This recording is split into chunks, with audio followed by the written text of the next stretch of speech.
Uma oração com amor, ela tem alguma coisa a mais, né? Às vezes nós oramos, ou então, eu vou orar.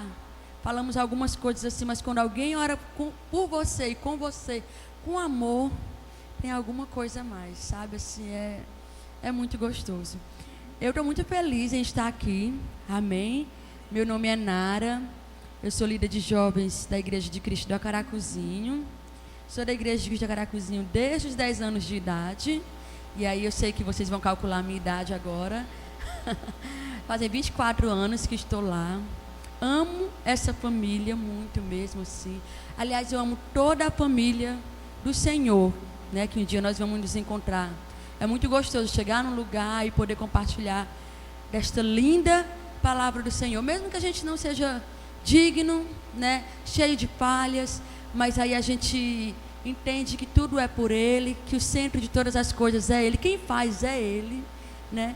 E aí cabe nos amar isso aqui que Ele deixou através do sacrifício dele. E aí ver alguns rostos, né, aqui que a gente conhece, dá vontade de sair daqui primeiro e abraçar todo mundo, mas nós faremos isso depois. E eu estou muito feliz mesmo de estar aqui, eu quero agradecer o convite, né? E eu queria apresentar também a Duda, né, a Maria Eduarda, que está comigo. Ela é da Assembleia de Deus, um lugar de restauração, lá da Caracuzinho. Também um irmão abençoado do Senhor, que trabalha com o transporte dele particular. Parou hoje à tarde para vir, está esperando, por isso que eu estou dizendo que ele parou, né? E que o Senhor abençoe e recompense eles poderosamente. Amadas, o Senhor vai falar conosco. Eu creio que o Senhor vai falar conosco, como Ele tem falado desde amanhã, né? Tenho certeza que cada momento, num riso, numa brincadeira ali o Senhor está. Quando a gente compartilha vivências, emoções, momentos, eu acredito que o Senhor ali estará. Então, eu queria pedir que você agora se concentre no Senhor, né? Nós vamos abrir a palavra dEle, nós vamos falar sobre ela. Ela é soberana, ela é suprema, o Senhor é todo poderoso. E aí nós vamos, nessa tarde, eu vou trocar muito por noite, tenho certeza. Nessa tarde nós vamos conversar sobre as coisas que o Senhor tem feito. E eu acho isso extremamente lindo e honroso. Sabe, você poder parar um dia para estar com as suas irmãs, com tanto carinho, cada detalhe, né? A unção da preparação, isso é maravilhoso. Então aproveite. Como eu disse para minhas irmãs lá do Rio Grande do Norte, esteja aqui, porque essa geração está conseguindo um feito que nunca nenhuma outra conseguiu. A gente, estamos nas nossas casas e dentro do nosso lar a gente consegue estar em outro lugar, né? Através das mídias sociais e tudo mais. E aí, nesse momento, eu quero convidar você a estar aqui, né? Você não vai conseguir resolver nada agora, nenhum problema, se não for tão urgente. Concentre-se nesse momento, porque o Senhor vai falar conosco. É um cheiro bem grande, né? Obrigada pelo convite e que o Senhor venha assim falar conosco nessa tarde poderosamente. Deixa eu dizer uma coisa para você. Deixa eu começar falando isso, né? Mulheres segundo o coração de Deus. O centro desse título, dessa frase, é Deus. Amém? Eu acredito que todos nós concordamos sobre isso. E aí eu queria também dizer, né? Todas as coisas é por eles. Tudo aqui é por Ele. Então o centro é Deus. Mas mulheres segundo o coração de Deus não está focando na mulher, está focando no coração. Porque é justamente, nós vamos focar nisso nessa tarde, é justamente no coração que Deus vai poder trabalhar, que o Senhor vai nos preparar, vai nos moldar, vai trabalhar a nossa vida. Então o foco aqui, apesar de vocês serem lindas, cheirosas, estarem com um sorriso lindo aí no rosto, o foco aqui não é você, é o seu coração. O centro aqui também não é você. Não joguem os tomates agora, deixem guardadinhos aí. O centro aqui também não é você, o centro é Jesus. O centro é Ele. Eu tenho certeza que você está aqui por Ele, porque você quer Ele, deseja conhecer mais sobre Ele, compartilhar sobre Ele com a sua irmã. E também o foco não é você, é o seu coração. Então eu convido nessa tarde, antes de a gente começar aqui, que a gente, antes de eu ler o primeiro versículo, eu vou conversar ainda um pouquinho com você. Que a gente abra o nosso coração para que eles, que é o centro, seja o centro do nosso coração. para que a gente possa entender algumas coisas e trabalhar isso na nossa vida. Amém?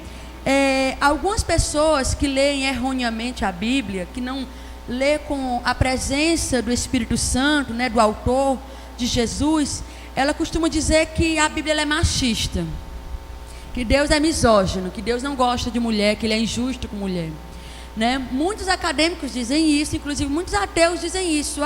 É um livro machista. Não é um livro para este século, realmente não é, né? É um livro de um homem, de um ser que se diz supremo, que ele é misógino, que não favorece a mulher, que não ama a mulher. Então muitas pessoas relatam isso. Mas ao contrário de muitas forças hoje, a Bíblia, Deus não mede força contra a mulher. Muito pelo contrário. Às vezes nós medimos forças contra nós mesmos, de forma intrínseca. Eu medindo força contra mim, impedindo o meu crescimento, espiritual até falando. Às vezes nós medimos força com nós mesmos, com a nossa irmã, com o nosso semelhante. Às vezes o outro mede força, né? O sistema mede força com a gente, mas Deus não mede força com a mulher. E aí quando eu vejo Deus criar num jardim homem e mulher, quando eu vejo Deus dizer assim: ei, dominem, Deus dá uma ordem, dominem sobre todas as coisas. Aí ele é até claro, ele é até sucinto. A gente quando lê essa passagem parece que Deus está falando somente para o homem, mas não, Deus está dando uma ordenança para mim e para você. Eu criei você para submeter as outras coisas, para dominar sobre as outras coisas. Só que aí 6.000 anos, beirando 7.000 anos, nós estamos aqui sendo dominados pelo pecado. Quando eu falo nós, eu falo mulher, num contexto mulher, né? Eu não estou falando nós enquanto igreja, enquanto mulher de Deus, segundo o coração de Deus. Amém? Estamos agora no século 21 sendo dominados pelo pecado, sendo dominado por tantas coisas, que se a gente passar bem rapidinho, como a gente vai passar, sobre a história da mulher, a gente vai perceber que estamos um pouquinho longe de sermos uma mulher segundo o coração de Deus. E aí eu convido você a guardar todos os, né, eu gosto muito de brincar com isso, os tomates que vocês trouxeram para jogar nas 3 pregadoras. Guarde aí, porque eu tenho certeza que quando terminar esse momento, nós vamos estar mergulhados no Senhor. Então Deus convidou, Deus disse assim: escuta, princesa, eu chamei você, eu coloquei você, criei você, coloquei num jardim, transparência, sem paredes. Eu gosto muito de dizer isso sempre. Nós que pecamos, saímos do jardim, construímos casas e paredes, e aí nós estamos aqui, cada um no seu canto, sem olhar mais nos olhos, sem contato, sem, sabe, transparência umas com as outras. E eu falo no contexto dentro da nossa casa, porque eu atendo muitas meninas, muitas adolescentes que não têm relacionamento com a mãe. Eu dei só um simples exemplo. E aí você observa que Eva não entendeu isso. Eva não entendeu que foi a ordenança que Deus passou para ela. Estou falando da primeira mulher aqui, que eu não vou falar de mulher hoje, assim, da Bíblia, né? Você vai observar que Eva não entendeu e acreditou numa mentira do diabo, quando disse assim: ei, mulher, Deus sabe que se você comer desse fruto, você será como Deus. Mas ela já era como Deus. É estranho ouvir isso, né? Porque na escola bíblica a gente aprendeu de um jeito. Ela já era eterna, ela já dominava, ela tinha autoridade, ela tinha processos cognitivos como um único ser, que podia pensar, raciocinar, escolher, fazer. Pronto, ela já era filha de Deus. Ela já era criada à imagem e à semelhança de Deus. E o diabo vem e distorce. E a mulher acredita. E nós estamos ainda nos dias de hoje, o diabo distorcendo verdades, mudando as coisas de lugar, e nós estamos acreditando. E aí a nossa identidade enquanto mulher segundo o coração de Deus, enquanto mulher de Deus hoje está deturpada. Você vai ver Deus separar Débora para liderar de uma forma linda.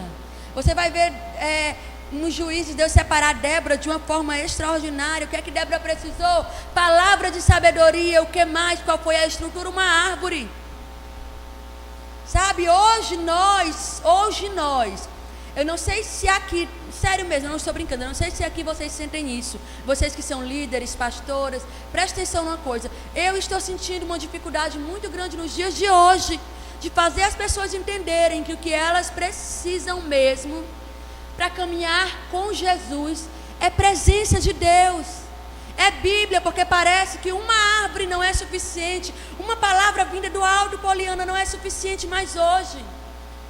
Peguei os jovens em setembro do ano passado com outros casais, a primeira coisa que a gente, fui para o chão, pai, o que é, qual é a estratégia? Filha, põe eles para ler a Bíblia, no mínimo 6 capítulos por dia, porque nós precisamos entender que tudo o que nós precisamos realmente está aqui, não há grandes estruturas, Ele é a nossa estrutura, Ele é a nossa razão. Aí você vê Deus levantar Esther para dar um grande livramento ao povo de Israel. Se perecer eu, pereci, a cara da Lisier, né, isso. E aí você vai ver uma coisa muito linda que meu pastor falou numa doutrina, na crucificação, só tem um homem, né? Não vai dar tempo de jogar nada para cá, né? Aquele monte de homem dizendo: se for preciso morrer por ti, eu morrerei. Se perecer, pereci. Repetindo a frase lá da Esther. E aí, quando Jesus estava na crucificação, quem era que estava aos pés de Jesus chorando? As mulheres. Deus não é machista, Deus não é misógino. Jesus investiu no ministério da mulher. Na mulher, não estou falando do ministério de título, nada disso, que a gente nem precisa disso.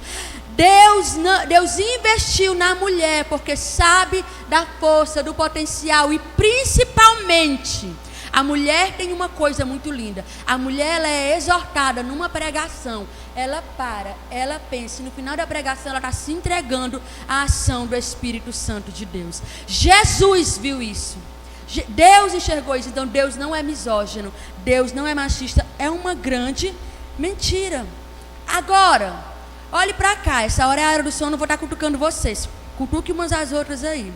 Olhe para cá, nós precisamos entender uma coisa. Você é uma mulher segundo o coração de Deus, no momento já passando do pós-moderno.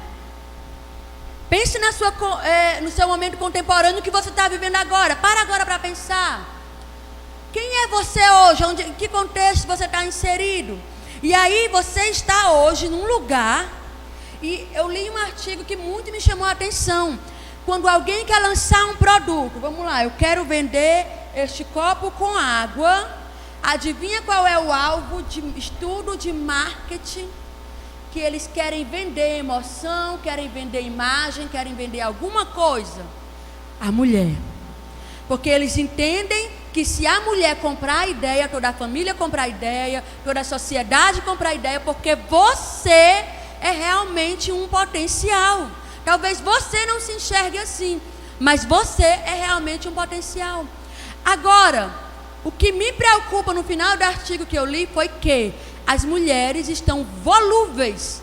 Hoje a ação de um marketing, de qualquer evento, aí eu estou dizendo a minha frase espiritual, né, crentez, qualquer evento de doutrina, nós estamos suscetíveis a isso. Nara, por quê? Porque todos nós somos ruins, mas porque nós não estamos submersos.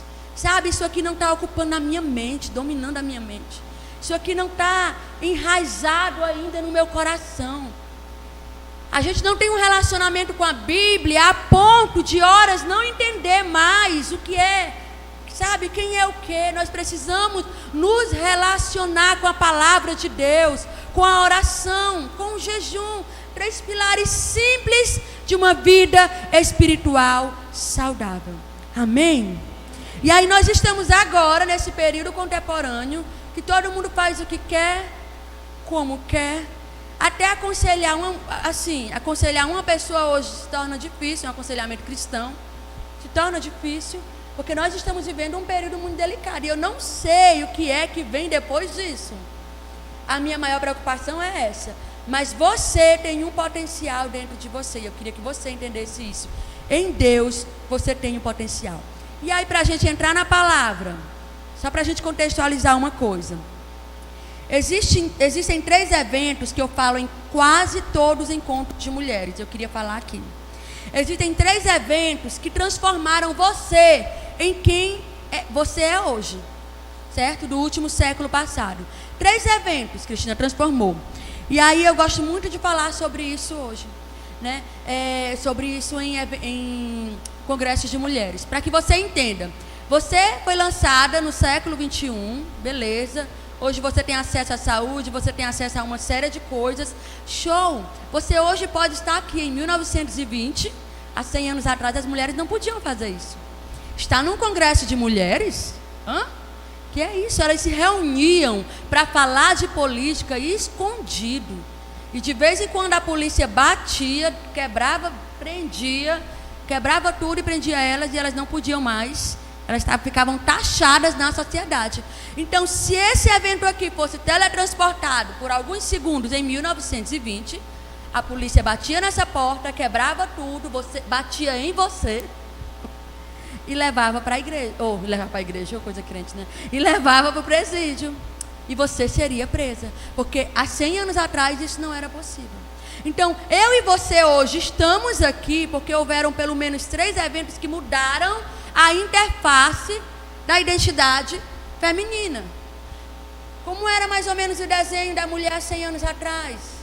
Era aquela mulher que ficava em casa mesmo. Embora isso incomode eu e você hoje. Aquela mulher que ficava em casa mesmo. Qual era a função dela? Cuidar dos filhos. Ela podia estudar? Não. Ela podia trabalhar? Não. Ela tinha plano de saúde, direito a ir ao médico somente se o marido levasse ela. Então nós estamos falando de quanto tempo? Só 100 anos atrás. E como é que nós estamos hoje? Minha amiga, se o marido disser que não vai fazer uma coisa, quem voa aqui são as cadeiras. Não pode falar nada para ninguém, viu? Que está sendo pregado aqui, irmão. As cadeiras voam. Porque nossa identidade de mulher mudou muito de 100 anos para cá. Eu estou só traçando um histórico, certo? Para poder a gente entrar onde nós vamos entrar. O foco aqui da pregação hoje não vai ser a mulher. A centralidade é Jesus, é Deus. Nós vamos falar sobre o coração. Amém? Mas eu queria antes fazer esse traçado aqui. Se eu pegasse a minha bisavó, a minha avó, vou longe não, a minha avó. Minha avó era uma mulher linda, cheia do Espírito Santo, que aos 93 anos de idade, até os 93 anos, 95 anos de idade, ela se sentava na rede antes de dormir e passava pelo menos meia hora orando. Isso com as forças realmente já se esvaindo, mas ela passava pelo menos meia hora orando. E eu me lembro muito, eu mais ou menos com uns 8, 9, 10 anos de idade, eu cutucando a minha prima Kezinha e dizendo assim, ela não vai parar de orar não, porque eu achava isso, meia hora para mim naquela época eu achava isso um absurdo, né? E aí era uma mulher de Deus mesmo. Se eu pegasse a minha avó naquela época e trouxesse ela para cá, ela já faleceu, né? E ela conseguisse dar uma olhadinha no contexto hoje, causaria estranheza. Se eu pegasse uma mulher ativa daquela época e colocasse ela nesse contexto, causaria estranheza. A crise na Europa, das ciências também, a gente não vai falar sobre isso, mas houveram muitos eventos no século passado que mudassem a interface da mulher. No entanto, se eu e você sentássemos numa cadeira com um cafezinho bem docinho, para a gente tomar e conversar, e aí a gente começasse a falar o que aconteceu nos anos 2000, para cá, já causaria estranheza. Porque se a gente for lembrar das coisas que a gente tinha dentro de casa, dos eletros que nós tínhamos, dos telefones que nós tínhamos dentro de casa, dos acessos, para onde nós poderíamos ir, porque eram poucos ônibus, vamos dizer assim, não tinha tanto transporte, não tinha tanto transporte particular, já causaria estranheza. Eu estou falando de que ano? Ano 2000. Nós estamos beirando o ano 2020. Ou seja, o processo está assim, acelerando. Então, não foi, foi o próprio Senhor que liberou esse tema para vocês. Se nós não cuidarmos do que é centralidade na nossa vida, se nós não cuidarmos do nosso coração, se nós não enchermos a nossa mente e o nosso coração de palavra de Deus, a gente vai andar sim segundo o curso deste mundo. a gente não vai perceber, mas a gente vai andar assim segundo o nosso contexto. E aí o convite nessa tarde hoje olhe para cá, o convite nessa tarde hoje abre o seu coração, para que Deus possa falar com você e para que a gente possa sim usar as estratégias que estão ao nosso alcance, né? Se você estuda, aquilo que Deus colocou para você se graduar seja para a glória de Deus. Se você trabalha, o local que você trabalha seja para a glória de Deus. Minha amada, se você tem a oportunidade, como eu estou tendo agora, de estar em casa, gaste pelo menos 2, 3, até 4 horas. Vai lendo, vai buscando, vai se enchendo, vai, sabe, mergulhando na presença do Senhor, vai ensinar os filhos, sabe, assim, com muito zelo e com muito cuidado. Amém. Abra a palavra do Senhor em Provérbios 21, versículo 2.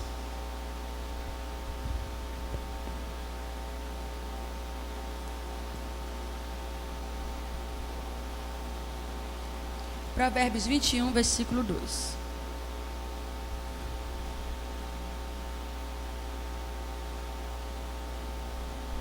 Pode ficar sentada, tá bom? Diz assim a palavra do Senhor: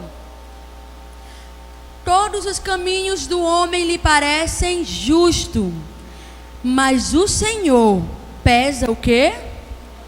O coração. Todos os caminhos do homem lhe parecem justos, mas o Senhor pesa o coração. E aí, quando o nosso coração é posto numa balança, né? Que é uma área que nós devemos muito cuidar, porque é muito fácil, né? A gente pode colocar a nossa roupinha de crente, a nossa melhor roupinha, vir para a casa do Senhor, saber cantar as melhores músicas, as músicas que a igreja reage, saber usar o dom, vamos dizer assim, para um marketing pessoal, porque é muito feito isso. Mas o Senhor pesa o meu e o seu coração. E aí é isso que é importante, né? A gente muitas vezes cuida do estereótipo para enganar o homem, mas a Deus isso é impossível. E aí eu queria pegar 3 aspectos sobre a questão de pesar o nosso coração, do autocuidado. E nós vamos abrir também a palavra do Senhor. Você vai folhear muita Bíblia hoje. Em 1 Samuel, primeiro livro de Samuel, capítulo 16, versículo 7. A gente vai observar que